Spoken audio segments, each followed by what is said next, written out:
kerja berapa lama ini? Mau 8 bulan. Sudah kerja sih sebentar. Ben bersharing deh teman-temannya biar teman-temannya tahu. Sorry. Apa yang kamu rasakan? Pegangin di sini, Mbak. Cepetan di sini. Ben di sini tahu. Oke. Kerja 8 bulan. Terus kamu kok nangis ini kenapa? Di rumah majikan aku nggak pernah nangis. Di rumah majikan nggak pernah nangis. Kenapa kok sekarang nangis nih? Nggak tahu, di sini aku lihat Miss Yuni langsung. Loh, ini berarti gak apik lihat Miss Yuni lek. Lihat Miss Yuni kok malah nangis sih? Hah? Jadi sedih Miss Yuni nih kok lihatnya Miss Yuni bukannya seneng malah nangis nih. Terus aku minta sama Tete, oven kalah emang. Oke. Oh my god. Dia setengah opang tolnya jika kamu. Pas malam aku suruh Teteku tidur jam 2. Tademu tidur jam 2? Aku suruh dia tidur besok kalau Masih. Terus aku jaga yang sakit itu di ruang tamu. Yang sakit itu siapa sih? Pacarnya majikanmu? Ya, dia umur 50 tahun. Berapa? Stroke 50. Oh 50 tahun stroke. Terus aku kasih makan katanya. Aku bilang kasih makan. Terus dia suka makan, terus suka ngemil. Terus Dede itu kan nggak boleh banyak makan, nggak boleh banyak ngemil. Terus aku bingung. Aku itu nurut yang Dada dan nurut yang sakit. Kalau nuruti yang sakit, Dada pasti marah sama aku kan. Terus aku tidak nurutin yang sakit itu sangat benci sama aku. Kalau kamu nggak suka di sini, pulang Indo. Terus Dada langsung. Mai pomo. Oji keteng senah Dada pomo. Terus aku bilang sama Dada, "Ayo Fanya, keteng senah." Terus pikiranku sudah kalut. Aku mau bunuh diri. apa? Aku mau loncat, terus aku dengar anakku, "Mama." Gara-gara pekerjaan sampai mau mengakhiri hidup? Nggak kayak gitu kali pikirannya. Jangan dong. Nggak boleh. Nggak boleh.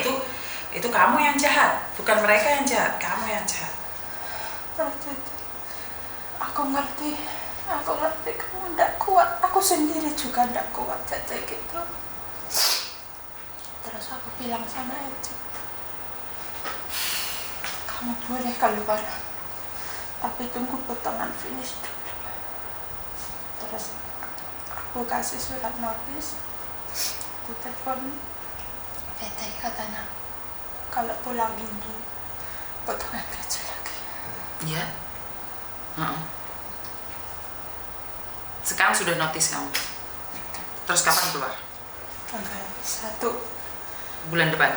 ya, tapi agent nggak ada hasil majikan sampai sekarang. Terus?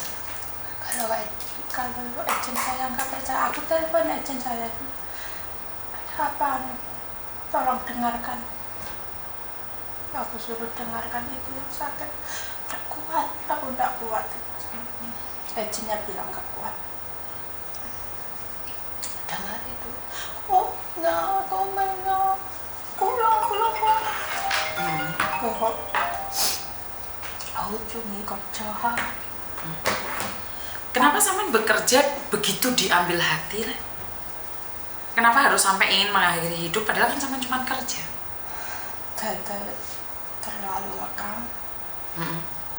Aku itu disuruh kerja seperti itu, suruh itu Kongo seperti pulang. Aku ini kerjaku cuma rumah tangga, Kalau seperti kulang itu nggak bisa lah. Kalau pijat aku saya mau pijat. Kalau Yang minta pijet siapa? yang sakit itu Terus? jam 11.20 aku masih mijeti. Sama dulu ke Hongkong berapa tahun? 14. Terus? Dia 1 minggu cuci darah 3 kali. Samko Fungkau, Pak Kofungkau, saya cuci darah. Nggak pernah naik taksi. Nggak ada mobil. Dari mana? Kuntung. Dari Kuntong ke? Luhak. Oke, terus? Katanya kalau naik taksi mahal. Betul. Sampai rumah aku belum ganti celana. Suruh pijat. Aku belum ganti celana. Celana aku masih basah. Kursi roda belum aku beresin. Minta pijat.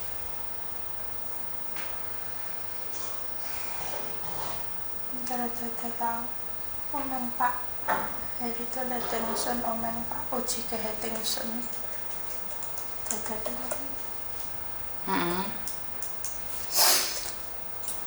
Daripada aku berlarut-larut sakit di situ, lebih baik aku mengundurkan diri. Oke, kamu kan sudah mengundurkan diri nih, benar nggak? Ya. Terus kenapa masih nangis? Aku bisa kesini, aku bisa sharing sama Miss Yuni. Oh, nangisnya karena di depan Miss Yuni. Ya wes sepulangnya sih oke. Aku di rumah majikan di toilet juga nangis, tapi kalau di hadapan majikan aku Tetap tersenyum. ya. Oke. Terus kamu Yang sudah penting- nge-break nih. Apa yang kamu mau sekarang? kalau bisa aku mau cari majikan lagi. Kalau di Hongkong pastinya kan agentmu sudah tahu nih kamu harus pulang Indonesia. Tahu Kamu mau pulang Indonesia lagi? Potongan lagi? kalau nggak bisa di Makau ya nggak apa-apa. Yang penting aku harus kerja. Yang penting harus kerja. Terus kapan hari terakhir? Tanggal 30. Oke. Aku di sini selama 14 tahun nggak pernah minjem bank, nggak pernah gadekan paspor. Aku lurus kerja, nggak pernah. Gak pernah macam-macam. Nggak pernah. Boleh cicip pasporku. Oke. Takutnya orang. Aku takut majikanku terlalu rewel. Aku takut kalau aku emosi. Aku sangat-sangat takut kalau ada masalah sama polisi. Jadi kamu tidak pernah melawan Allah sebenarnya? Tidak pernah. Kalau aku mau bisa, aku pergi ke toilet, aku nangis. Lihat di jendela. Tapi kenapa berpikir ingin mengakhiri hidup demi pekerjaan? Bagi saya itu sungguh tidak adil buat keluargamu yang ada di Indonesia. Ya itu satu kali aku nggak tahu. Jangan pernah berpikir seperti itu lagi ya sayang ya. Sekarang kak. Nggak mungkin dong anak-anakmu itu minta kiriman uangmu, bukan minta kiriman mayatmu. Orang yang sakit aja pengen sembuh sayang. Jangan sampai mengakhiri hidup kayak gitu, itu salah. Itu udah setan kan. Aku harus bekerja, harus kuat. Iya, kamu harus sukses. Kamu boleh nggak gembira, kamu boleh jatuh, tapi sesaat harus bangkit lagi. Kenapa kenapa dia sangat benci sama aku? Kenapa sayang? Aku disuruh naik ranjang Naik ranjang ngapain? sama dia, tidur. Tidur sama dia. Oh, dia masih ada nafsu. Ada nafsu tapi sudah enggak. Nggak berdiri. Tapi aku tidak mau. Aku di sini kerja. Aku kerja di sini. Terus aku bilang sama Dede. Tetehmu tahu? Tahu. Tadi dia juru aku naik ranjang. Aku tidak naik lah. Dia terus marah. Aku pernah dengar Dede sangat-sangat benci ada orang lain naik ranjang selain Maksudmu ada orang lain nih yang naik ranjang? keponakannya. Keponakannya naik ranjang? Eh, Oke. Stop.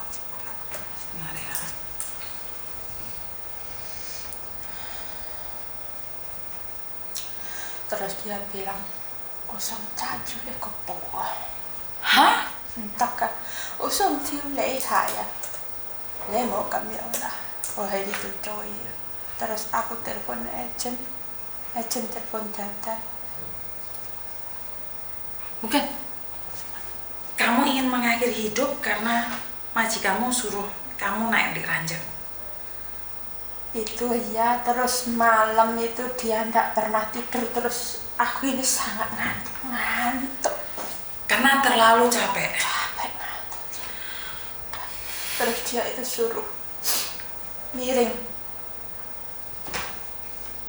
Minta miring. Jadi dia pernah nyuruh keponakannya naik di ranjang. Keponakannya kan ke situ. Terus keponakannya naik ranjang. Mau ngapain naik ranjang keponakannya? Kingkai mah. Oh, sebenarnya cuma kingkai. Cuma kingkai, tapi Dada ndak suka. Ya jelas dong. Naik di atas ranjang kan nggak boleh. Lah kok majikanmu yang cowok kenapa nyuruh kamu juga naik ranjang? Nggak tahu. So mau nyentuh susu, mau nyentuh. Iya. Osong tiu le ya. Mau kami hari itu tuh coy. Udah sakit nggak baik lagi. Dada juru aku pakai celana pendek. Aku ndak mau. Dadamu nyuruh kamu pakai celana pendek. Kalau hujan antar cuci darah kamu pakai celana pendek. Aku ndak mau. Basah. Aku selalu pakai celana panjang. Kok ada ya dada gitu ya? Nggak bisa nih. Takut basah katanya, takut basah. Tapi aku Kan nggak mau. suaminya juga nafsu juga ya? Nafsu. Sakit pun masih nafsu ya? Masih nafsu. Waduh ini. Aku di sini mau kerja baik-baik, nggak mau. Jadi Kalau malu ya kayak gitu dengernya ya? Kalau naik mobil, naik itu bis, suruh penting. Kalau naik kursi roda bagaimana? Kalau bengeng tidur gitu.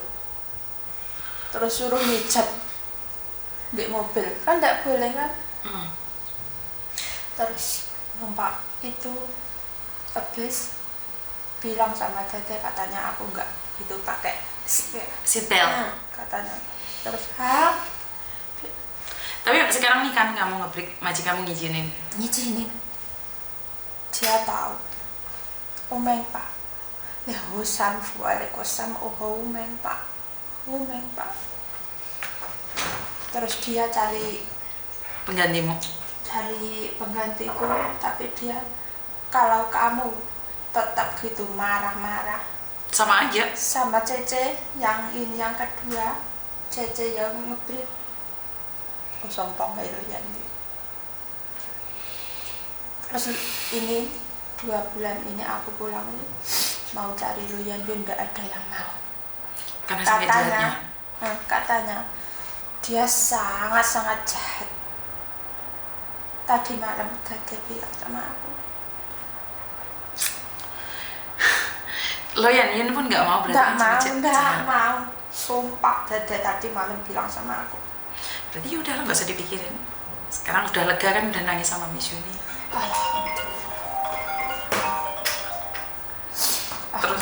Terus nggak tahu mau ngomong apa lagi. Miss Yuni juga ya kamu bisa terlepas dari situ ya syukurlah, kita akan ya cari peluang lagi. Kapan kamu keluar dari rumah majikan, mau ke agent dulu apa langsung ke sini? Langsung ke sini. Ya udah, nggak ada masalah lah. Aku itu akan menolong siapapun yang dia mau menolong dirinya sendiri. Jangan sampai punya utang, jangan sampai paspor digadaikan. Aku di sini selama 14 tahun nggak pernah. Bukan karena saya selalu bilang nih, Miss Yuni kayaknya arogan ya, marah-marah ya. Bukan, sebenarnya enggak. Karena tergantung dari kamunya seperti apa kan. Saya menolong nih. Tapi kalau saya dimanfaatkan kan saya nggak boleh juga dong. Lah masa iya paspor digadaikan, sudah dijadikan majikan, terus masih bohongin saya. Kira-kira saya mau nggak? Kan nggak mau juga. Bener nggak? Bukan, saya percaya nggak perlu ditunjukin. Saya itu orangnya nyantai. Maksud saya, lah sampean dari sampean kesini nih, sampean dari kesini nih. Saya ngeluarin kata-kata kasar nggak? Saya marah nggak? Jepat-jepat nggak? Kan nggak. Artinya adalah bahwa kamu sopan, saya segan mbak. Lah kalau kamu sendiri aja nggak sopan nih, bohongin saya, otomatis kan saya juga boleh dong marah. Masa giliran dibohongin orang nggak boleh marah? Kan lembut itu kan tergantung dari kalian. Kalau kalian datang ke sini minta tolong, tapi kalian bohongin saya, kira-kira saya mau nggak membantu orang yang membohongin saya? Dan setelah saya nggak menolong, mereka sebarkan di media sosial kalau saya ini jahat, kalau ke Makau itu terima uang. Saya nggak ada hubungannya dengan Makau. Saya cuma membantu kalian kalau mau ke Makau. Kalau nggak mau ke Makau, pulang Indo. Dan saya nggak ngambil keuntungan. Oh bohong, lo kamu masuk on DE Koko. DE Koko itu sama sekali nggak perlu bayar. Sama sekali, 10% pun dia nggak mau ngambil. Kenapa? Karena dia tahu, aku udah bilang bantu orang. Kalau nggak mau, jangan buka kantor. Ini bukan Kongwi, bukan LSM atau apa itu? Aku nggak tahu apa namanya itu loh, yang suka bantu orang itu bukan. Tapi aku sudah bilang sama dia, mengajarkan dia untuk, nek kamu bantu ya bantu, tapi aja sampai dicokot kan ngalih. Bener nggak mbak? Jadi dari awal sampean datang ke sini saya nggak bentak sampean, nggak marah. Kenapa? Karena memang sampean butuh bantuan. Bukan sampean play victim. Bener nggak? Kalau sampean play victim ya tak lolon ya. Paspor gede ini saya ini. Sampean nggak ada. Sampean cuma ingin mencurahkan perasaan sampean. Selama ini kan sampean nggak pernah nih curhat.